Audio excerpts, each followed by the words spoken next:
Good evening, Portage County, and welcome to another edition of Sports Corner. I'm Ian Herrmann. And I'm Matt Mergen. The MLB season has just begun, but our Kent State baseball team is in mid-season form. Let's take a look at some highlights from the weekend. Here we go. We'll pick it up. Justin Fugit, he'll get a hold of this one, rip it out to deep right center field off the scoreboard, and that is a two-run home run to extend the Falcons' lead 6-0 in this one. And now Colin Matthews, he's up to bat for the Flashes. He's going to get a hold of one of himself deep to left field. That one will get over the wall for a solo shot. It is now 8-1 BG. The Flashes, they're trying to scrape back into this one as best as they can. Now BG, they're going to come back up to bat. Preston Leone, he's going to send one deep to center field, but Nick Elson falling down makes the catch as he is on his butt. Kent State trying to do anything they can. Justin Kirby, he's going to smash one. No doubter. Over the fence it goes. That's a two-run shot for Kent State. And then Kyle Jackson, he's up to bat for the Flashes.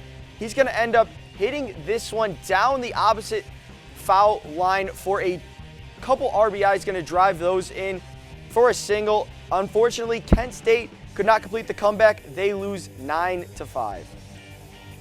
And then for Saturday's game, Kent State's very own Justin Kirby, he's going to hit this home run for the very first score of the game. The Flashes take an early lead here against the Bowling Green Falcons. And now Michael McNamara, he is going to hit a nice double for the Flashes to help Aiden Longwell. He's going to score for Kent State. And then now later in the game, Kyle Jackson, he's going to make this play. He's going to make this play to first base, and he is going to get this out, and it is going to be the third out for the Flashes. The Flashes are gaining momentum. And then Colin Matthews here, he's running, and he will slide into third base, and Colin Matthews is safe. And then Josh Johnson, he crushes this thing, and it ultimately results in a Colin Matthews score. The Flashes are gaining momentum in this one, and then Bowling Green, they hung tough, and they hit a late game home run here. What a beautiful shot that is. But the Flashes were not going to go away. Kent State was making plays, and McNamara, he's the second baseman. He's going to stop a stolen base here. He gets the runner out, and then Kent State trying to stay in this one. A great play here, and they catch the runner. He's going home. Great play for Kent State. Now Justin Kirby, he is going to hit a double and bring home Nick Elson on the next play. But that would not be enough for Kent State. Regardless of the Nick Elson score, Kent State loses to Bowling Green with a final score of 6-4. Although they started rough, the baseball team came back to tie the series up, winning on Saturday night and their daytime game on Sunday. On Saturday evening, they led with 4 runs, but BG would come back and takes the game to extra innings to win. Then in another close game on Sunday, after BG tied it up in the 9th, the Flashes would get it done in the bottom of the 9th to split the series 2-2. They will be back in action tomorrow against Pitt at Schoonover Stadium. And the softball team over the weekend split the 2-game doubleheader series with Fordham Rams. In Game 1, the Flashes took care of business with a final score of 6-1, and sophomore Jessica LeBeau recorded 9 strikeouts in the victory, along with great contributions from the top of the lineup, as senior Brooklyn Witt and 5th-year Madison Cole collected 3 hits each, and sophomore Madison Hirschberger added a pair of singles. While the team lost in Game 2 2-0, the Flashes now sit at 12-19 on the year and travel to Robert Morris for a game tomorrow at 3 p.m. And the upcoming schedule for KSU softball, they're at Robert Morris on April 12th, and April 15th and 16th at Northern Illinois, and then April 19th and 20th versus Ohio. And on Saturday, April 9th, the Kent State lacrosse team traveled to Pennsylvania to take on Robert Morris in a Mid-American Conference matchup. The Colonials took the victory over the Golden Flashes 15-6. Jackie Wolford scored 2 goals for the Golden Flashes. Morgan Kubicki, Megan Kozar, Abby Jones, and Jordan Zablo all scored 1 goal each for the Golden Flashes as well.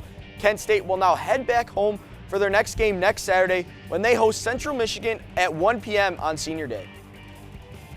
And the Kent State track and field program posted 22 top 5 finishes at the Joe May Invitational inside LSU's Bernie Moore Track Stadium over the weekend. On Saturday, Bailey Bea was first across the finish line in the men's 1,500-meter run for the 2nd week in a row. Grace Tennant posted season best marks to place 2nd in the women's disc throw and javelin throw. Kent State throwers had 6 additional top 5 performances, and the Golden Flashes will continue the outdoor season at the Tiffin Track Carnival on Friday, April 15th. And the Kent State men's golf team finished the Aggie Invitational in 10th out of 12 teams in the tourney, shooting 65 over par and a total score of 929. The Flash's best performance came from Cade Brettenstein, who tied for 25th, shooting 14 over with a 230 score. Jordan Gilkinson shot 18 over and finished tied for 37th.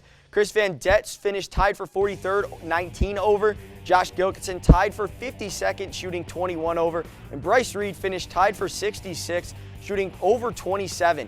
Up next for the Kent State golf team, the women's golf team travels to Columbus this weekend for the Robert Kepler Invitational. Kent State junior guard announced last week that he had declared for the NBA draft, but Sincere Carey might not be done with the Flashes yet. A Kent State star could be headed to the NBA. Men's basketball player Sincere Carey declared for the NBA draft last Thursday. I certainly encouraged that because he's had a great year. Carey was named the Mid-American Conference Player of the Year after finishing with the 5th most points and the 4th most assists in a single season. This record-breaking season was capped off with the Flashes going to the MAC championship game for the first time since 2017. But this may not be the end of Carey's time at Kent State. The NBA has allowed guys that are underclassmen that have eligibility left to do what Sin did, which is declare for the draft while maintaining their college eligibilities. Considering Sincere is entering the draft without an agent, he has the opportunity to get drafted by an NBA team this year, but if he does not or feels he is not ready, he can return for his senior season. And he'll get some feedback, and depending upon what that feedback is, I think he and his family will then make a decision on, do I come back to Kent State for my last year of college, or, do I see what happens here with the draft and hopefully get drafted. The 2022 NBA draft is set for June 23rd. For TV2 News, I'm Liv Sharp. Thanks, Liv. And when we come back, we got Guardians baseball and all things MLB, so stay with us.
Welcome back. The first week of the MLB season is underway. Let's get into some highlights. First to Kansas City, where the Guardians were in town top of the first. Owen Miller, he's going to hit this one into the gap. It's going to be cut off, but it will be an RBI single, and the Guardians, they go up 2-0 early in this one. Still in the top of the first, Oscar Mercado, he's up to bat.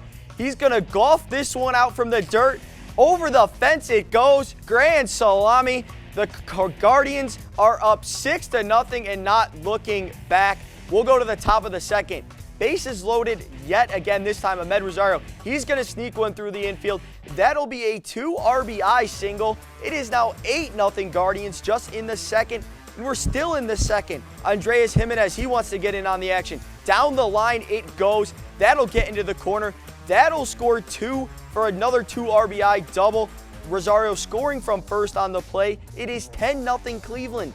Now to the top of the seventh, the GOAT. He's going to get a high fastball, and you know where that's going. Into the seats it goes. That's a 2-run shot. 15-2 Guardians, and Cleveland, they never look back in this one. Destroy the Royals 17-3, scoring 1 run in the previous 2 games.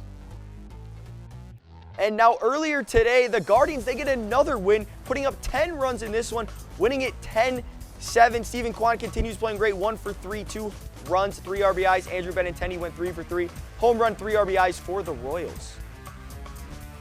And now we have the Red Sox taking on the Yankees, and JD Martinez, he is going to crush it, and that's a nice double for the Red Sox. And they are up 1-0 at the top of the first over the Yankees. What a hit by Martinez to get this one started. And then the Yankees, they would respond, bottom of the third, and Stanton here, he's going to get a nice hit. And the Yankees, they get on the board. They score their first run of the game to help close the gap against the Capitals. And then we're going to move over to the bottom of the fourth. Anthony Rizzo, he's going to hit a straight shot, and Kiki Hernandez is going to track this down. Great effort here by Hernandez, but the Yankees, they're still going to score, and the Yankees tie it up at 3 apiece in this game. What a ball game. And then top of the sixth here, Bobby Dahlbeck, he's going to fire this one, and that one is gone. Dahlbeck with a great hit to give the Red Sox the lead here. And then great pitching, it's going to close this one out for the Red Sox. Jake Dykman pitches several strikeouts. He gets 3 straight here, and the Red Sox, they are going to go on to win this one. Red Sox win it with a final score of 4-3 over the Yankees, and they pick up a big win. Okay, Matt, after looking at some highlights, what have you liked from the Guardians so far this season? So I like the 2-2 start for the Guardians. Stephen Kwan has been absolutely amazing. He's reached base more times in a player's first 4 games than anyone since the year 1901, and he has been on base 15 times in his first 4 career games and hasn't swung and missed yet. His AL Rookie of the Year odds have skyrocketed, and the 17-3 and 10-7 wins for the Guardians are impressive. If the pitching performs how we expect them to and the batting miracles continue, it could be a great season for the Guardians. I have to agree. You know, it looked like a rough start. 1 run scored in the first 2 games. You didn't know how it was going to go. And then all of a sudden, 17-10, as you said. You love to see that, especially Stephen Kwan. I have to mention him as well. He has been amazing so far. Best player in the MLB through the first 4 games.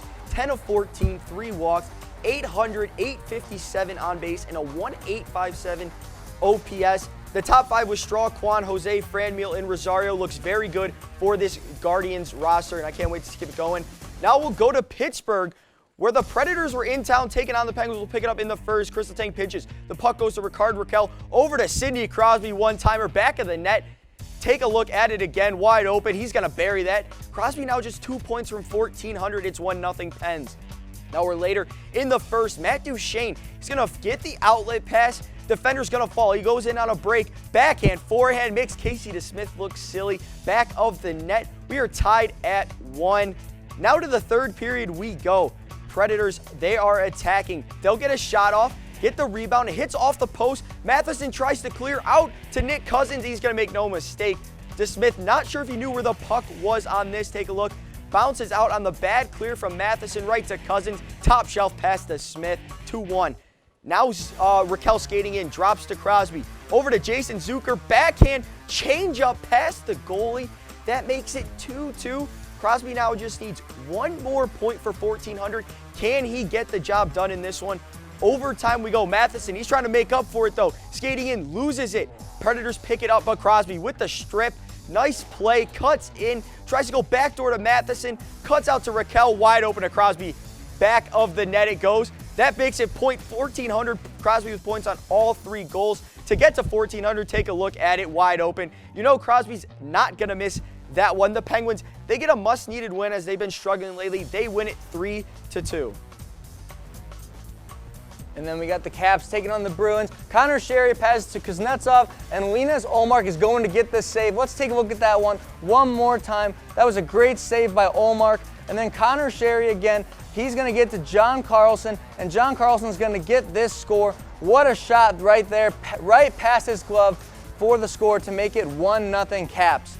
And then on the next play, Nick Foligno, he's going to throw it in front, and Curtis Lazar, he's going to buries the rebound to make it 1-1. Bruins on the board here. They're celebrating. And now Eric Haula, he fires a slap shot over the glove of Vanacek, and Bruins take a 2-1 lead. Let's look at that one more time. What a great play. And now Anthony Mantha, he's going to get it to Lars Eller. He's going to turn around right here, gets it to Lars Eller, and fires it on end. Tom Wilson cleans up the rebound for a goal. Or what a lucky bounce there. And the Capitals, they take the lead at 3-2. And let's look at that again. And then late in the third period, Ovechkin is going to bury the empty netter for a career goal number 775. Capitals win with a final score of 4-2 against the Bruins. Okay, Matt, we are wrapping up this NHL season. Who's one of your favorites to go all the way? So I got the Florida Panthers. I think they're the team to beat right now, and they have the second highest points percentage in the league.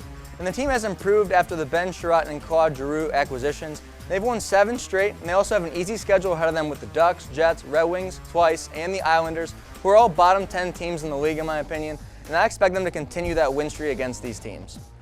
And Matt, I have to disagree here. I think the Avalanche are still the #1 favorites. They're the #1 team overall in the entire league. The Panthers are second, as you said. They have a plus 77 point differential. They got a top 5 offense and a top 5 defense. And that is a recipe for success. Nate McKinnon, Rantanen, Kadri, and then Cale Makar getting it done so far this season. And when we come back, we will go over over highlights from the final few games of the NBA season, so stay with us.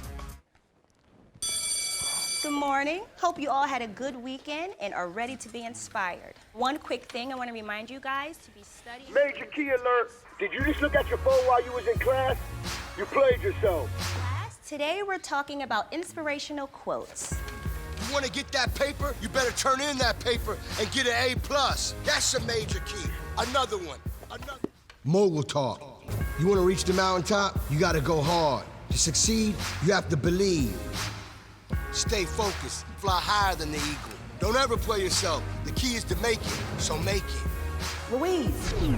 Louise, can you give me an example of an inspirational quote from recent history? Don't play yourself. The key is to make it. And who said that? I did. Now that's a major key alert. Learn the real major keys to getting to college at getschool.com. So, I just moved in with his family, and it's embarrassing. The little one, he likes to go outside and crawl around in the giant litter box. I don't know what he's doing. I mean, I was born and I knew how to use the litter box. Look at that. That's disgusting. Oh, poop already. You're making me nervous.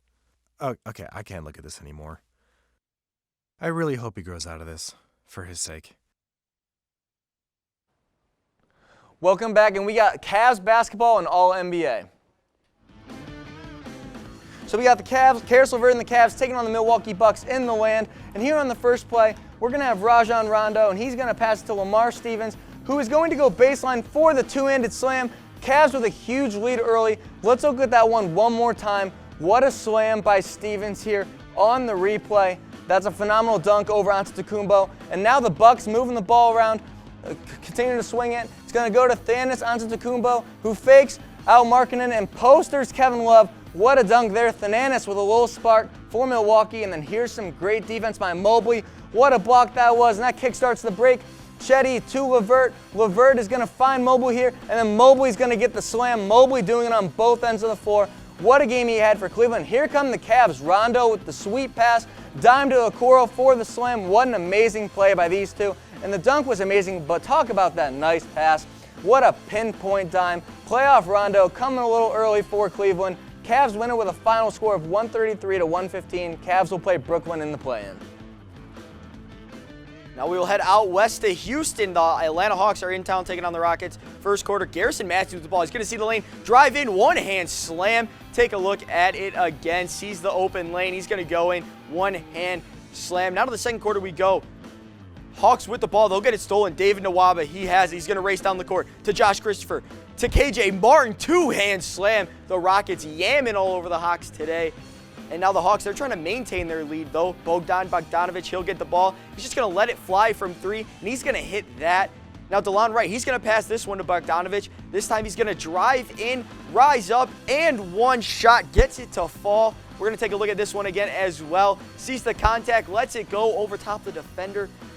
And now Trae Young, he's going to give it to Bogdanovic inside to DeAndre Hunter for the easy two-hand slam. Now to the third quarter we go. Trae Young, he's going to miss the floater. Kevin Porter Jr. to Christopher. Christopher sees Jalen Green lob it up, reverse dunk.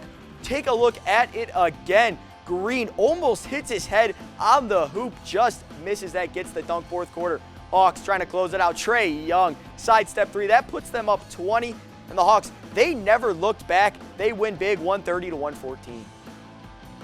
Good evening, everyone. I'm TV2 NBA reporter Ryan Shanko, and I'm here to talk some NBA playoffs. And we're going to jump right into the action with the regular season finale for the Pacers and the Nets at Barclays Center in Brooklyn. The Nets are looking to clinch the 7th seed and home court in the play-in tournament with a win, but Tyrese Halliburton looking to do everything in his power to play spoiler in Brooklyn, putting in this tough and one, and then finding newly acquired former King Buddy Buckets, who knocks down the open three. The Pacers, they made an impressive run, and O'Shea Brissett makes it a 1-point game in the third.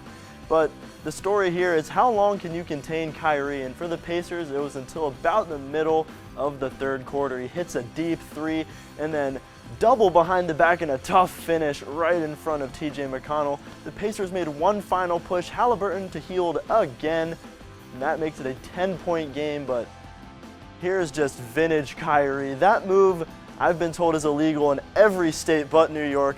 Nets win 134-126.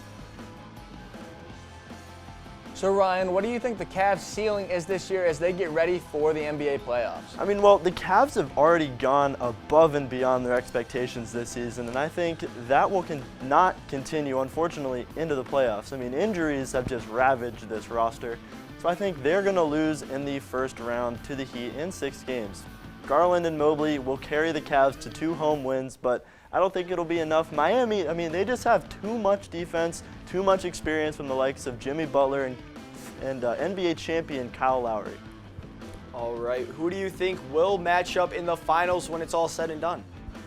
I mean, this season has probably been the most highly contested playoff field I've ever seen in my life, so choosing a team to make it out of either conference is not very easy to do. That being said, I think the Phoenix Suns will defeat the Golden State Warriors in 7 games to move on to their 2nd consecutive finals.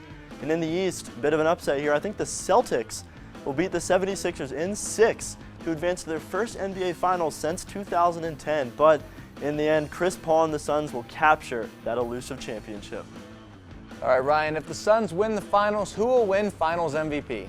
Book it. It's got to be Devin Booker. He has been the lifeblood of the Suns for 5 years now, and it will pay off his incredible career with a well-deserved Finals MVP. Give him 27-6-5 in a memorable Finals run.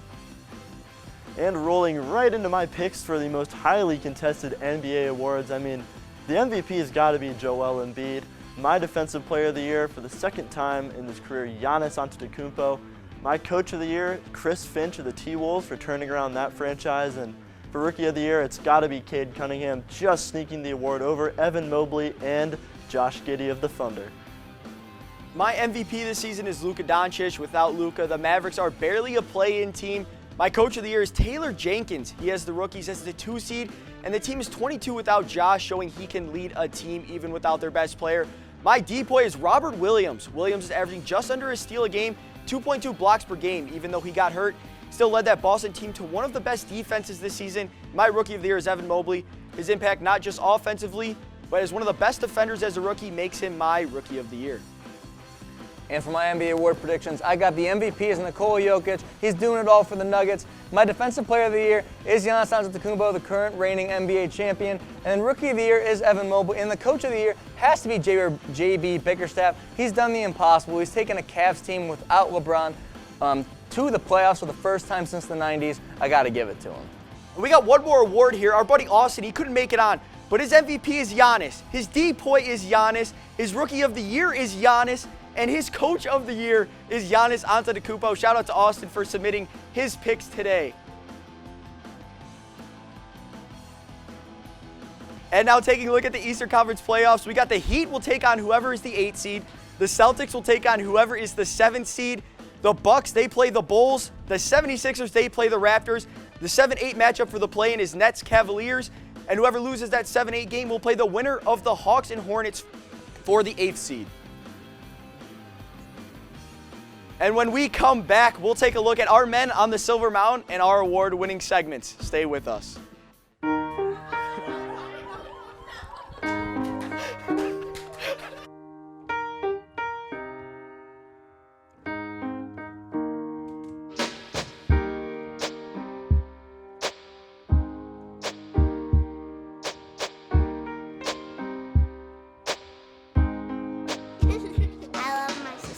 My heart doesn't see race. Love is love. Welcome back. Let's get into my segment, Ian's 3 stars of the week. And my 3rd star of the week is Guardians rookie outfielder Stephen Kwan. Kwan has arguably been the best Guardians player in this young season. Kwan in 3 games was 8 for 10 in his first 3 games as a rookie, hitting .800 with an OPS of 1.857. My 2nd star of the week is Denver's men's hockey team. The Pioneers beat the star-studded Michigan Wolverines in the semifinal en route to a runaway in the championship game against a Minnesota State team that had only 5 losses on the year, 5-1. And my 1st star of the week is Scotty Scheffler. Scheffler captured the Masters after shooting 10 under par for the weekend. It was his first major tournament win for the 25-year-old who was the #1 golfer in the world after just 42 days. And for my Mergen Minute this week, I wanted to take a moment just to look back on the life of Dwayne Haskins. The news broke 2 days ago that Haskins was tragically struck by a vehicle down in Florida where he was practicing with multiple teammates. Haskins was killed, and family, friends, teammates, and coaches took to social media giving their condolences to the Haskins family. As a young kid, Haskins visited OSU and said, "I am going to college here." He did just that and was a great quarterback. He went on to be drafted in the 1st round by the Washington Redskins. Haskins has left a legacy that will continue to inspire young kids with ambitions to make the league, and he surely will be missed. And for my man on the Silver Mountain pick, I picked Chris Paul. With the NBA regular season over, CP3 has led his team to the #1 seed in the West, and they look poised for another deep playoff run. The Suns finished 64-18, and that marks for the franchise's best regular season record. Paul has now led 4 different teams to a franchise record for victories in a single season, and 2 of them were 60-plus win teams. Chris Paul's impact on the game is undeniable, and only time will tell if Chris ends this year's historic season with a championship ring. And my man on the Silver Mountain is Austin Matthews. After being my 1st star of the week last week, he's now on the top of my mountain this week. The star has somehow outdone himself and is now at 58 goals on the season in just 67 games played. What is even more remarkable is Matthews has scored 53 goals in his last 51 games, and no one has scored at that pace since Teemu Selanne in the 92-93 season. If Matthews was able to play in every game this season, there's no reason he would not already be at 60 goals, and there is still a possibility for 70. And that is all the time we have for today. My name is Ian Herrmann. And I'm Matthew Mergen. Hope you guys all have a great rest of your night.